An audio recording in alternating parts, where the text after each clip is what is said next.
Terima kasih pemirsa, Anda kembali menyaksikan Kominfo Newsroom. Presiden Joko Widodo meminta Pekan Olahraga Nasional tahun 2024 digelar tepat waktu pada 8 hingga 20 September 2024. Presiden meminta agar venue PON 2024 dapat selesai di bulan Juli sesuai dengan target. Instruksi gelaran PON ke-21 tahun 2024 digelar tepat waktu, disampaikan langsung oleh Menteri Pemuda dan Olahraga Dito Aryo Tejo dalam keterangan pers usai rapat terbatas pembahasan persiapan PON ke-21 Aceh Sumatera Utara dan Peparnas 2024 di Istana Merdeka, Jakarta. Menpora memastikan venue yang akan digunakan untuk PON di Aceh dan Sumatera Utara akan selesai sesuai target pada bulan Juli. Menpora saat ini sedang mempersiapkan seluruh rangkaian penyelenggaraan PON ke-21, mulai dari pemberangkatan kontingen, gelaran acara, opening ceremony, dan closing ceremony. Pemantauan venue tidak hanya dilakukan oleh pemerintah, tetapi juga bersama dengan KONI dan para federasi. Sehingga pada bulan Juli nanti beberapa cabang olahraga dapat langsung mengadakan tes event sebelum nantinya digunakan untuk perhelatan PON. Terkait dengan PON untuk Aceh dan Sumut, terkait dengan venue, ini kebetulan kita juga memantaunya tidak hanya dari pemerintah sendiri, tapi juga bersama dengan KONI dan juga para federasi, di mana progres per progres itu diceknya sesuai dengan fungsinya. Jadi kita pastikan setelah Juli bisa digunakan, mungkin nanti beberapa cabang olahraga langsung mengadakan tes event sebelum nantinya dipakai untuk perhelatan PON. Lebih lanjut, Menpora mengatakan Presiden Joko Widodo meminta agar gelaran PON ke-21 sukses secara administrasi, sukses secara penyelenggaraan, dan sukses secara prestasi. Untuk itu pihaknya akan terus berupaya memastikan pembangunan dan renovasi venue di Aceh dan Sumatera Utara untuk bisa selesai tepat waktu. Pemerintah juga terus melakukan tinjauan berskala dan akan membentuk Satgas Pemantauan dan Percepatan PON.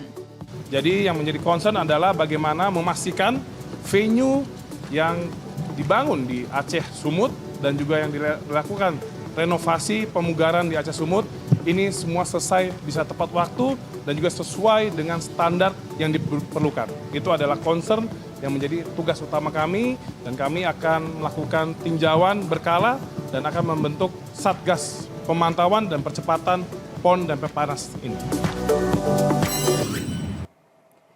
Menteri Pemuda dan Olahraga Dito Aryo Tejo memastikan Kota Surakarta, Jawa Tengah akan menjadi tuan rumah Pekan Paralimpiade Nasional 2024. Surakarta sebagai tuan rumah Paparnas 2024 diputuskan dalam rapat terbatas pembahasan PON 21 di Istana Presiden, Jakarta. Surakarta kembali menjadi tuan rumah kejuaraan penyandang disabilitas melalui gelaran Pekan Paralimpik Nasional atau Peparnas 2024 yang akan digelar Oktober mendatang. Keputusan Surakarta sebagai tuan rumah diumumkan Menpora Dito Aryo Tejo di Istana Kepresidenan Jakarta dalam rapat terbatas persiapan PON 21 bersama Presiden Joko Widodo. Menpora mengatakan penetapan Surakarta menjadi tuan rumah Peparnas 2024 merupakan aspirasi dari National Paralympic Committee usai melakukan rapat kerja nasional. Surakarta pada tahun 2022 lalu menjadi tuan rumah ASEAN Para Games sehingga seluruh fasilitas sudah terbangun di sana.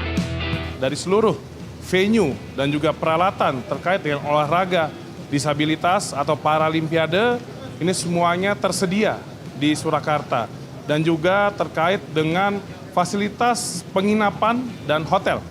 Ini di Surakarta sudah seluruhnya standar untuk akses disabilitas dan Paralimpiade.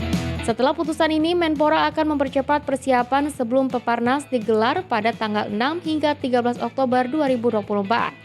Terkait anggaran Peparnas, Menpora mengatakan akan berasal dari APBD. Presiden Joko Widodo meminta agar gelaran PON dan Peparnas 2024 harus sukses secara administrasi, penyelenggaraan, dan prestasi.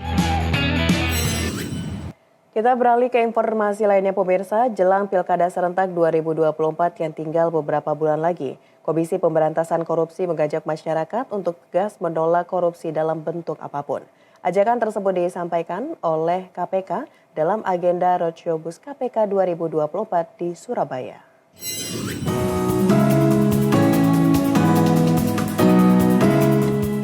Komisi Pemberantasan Korupsi menggelar sosialisasi anti korupsi dan suap jelang Pilkada serentak 2024 di Kota Surabaya, Jawa Timur. Melalui bus roadshow KPK, berbagai informasi kepada masyarakat, baik berupa buku fisik maupun digital terkait pencegahan korupsi. Melalui sosialisasi ini, KPK memanfaatkan momentum untuk mengajak masyarakat mengikuti Pilkada 2024 secara jujur, bersih, dan berintegritas. Sosialisasi tidak hanya diberikan bagi masyarakat, namun juga bagi calon kepala daerah yang disebut KPK memberi sesuatu kepada masyarakat jelang pemilihan merupakan bentuk tindak pidana. KPK menyebut kasus tindak pidana korupsi kepala daerah terpilih yang sering terjadi adalah kewajiban setoran bagi setiap organisasi perangkat daerah. KPK meminta setiap kepala daerah di Jawa Timur saat ini untuk mengedukasi warganya terkait upaya pencegahan korupsi bagi calon yang akan berkontestasi di Pilkada serentak 2024. Ketika dia terpilih, maka dia akan meminta bagaimana caranya mengembalikan uang yang dia sudah keluarkan. Maukah masyarakat untuk melakukan hal seperti itu? Maukah masyarakat kemudian pada saat pejabat ini terpilih kemudian mereka berusaha setiap OPD berkewajiban untuk menyerahkan kepada bupati? Mau nggak kamu jadi OPD? Mau. Tapi begini, kamu bayar berapa dulu? Pemirsa, anomali iklim yang semakin tidak menentu membuat Presiden Joko Widodo mengingatkan jajarannya untuk melakukan antisipasi perubahan cuaca. Presiden menilai perubahan cuaca dan iklim berpotensi mengganggu laju inflasi nasional, bencana kekeringan, dan krisis air bersih.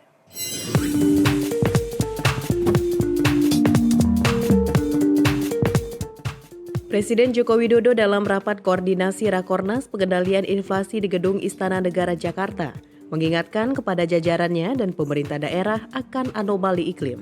Presiden menyebut suhu dunia bakal mencapai titik tertinggi dan harus diantisipasi. Badan Pangan Dunia atau FAO memproyeksikan anomali iklim jika tidak diantisipasi, maka pada tahun 2050 dunia berpotensi mengalami kelaparan berat. Mencegah hal itu, Presiden meminta jajarannya dan kepala daerah tidak main-main dalam mengatasi kekeringan dan gelombang panas. Kedua hal itu berdampak pada produksi pangan dan kenaikan harga pangan yang menyebabkan inflasi. Oleh sebab itu dalam 3 bulan ini Kementerian Pertanian, Kementerian PU sudah saya perintahkan bekerja sama dengan TNI, dan Panglima TNI dan Kodam-Kodam untuk secepatnya membangun pompa-pompa. Mungkin 20-an ribu pompa akan kita pasang di daerah-daerah yang memiliki produksi utamanya beras, tapi bukan hanya beras saja, utamanya beras. Pompa dari sungai, naikkan ke atas untuk mengairi sawah. Baik itu sungai besar maupun sungai sedang maupun sungai kecil, semuanya manfaatkan air. Jangan biarkan air terus masuk ke laut. Suhu dunia diprediksi mencapai rekor tertinggi dalam 5 tahun ke depan. Presiden menyebut 1 tahun terakhir gelombang panas sangat terasa di belahan dunia manapun. Bahkan di India, suhu menyentuh 50 derajat Celcius dan di Myanmar, suhu mencapai 45,8 derajat Celcius.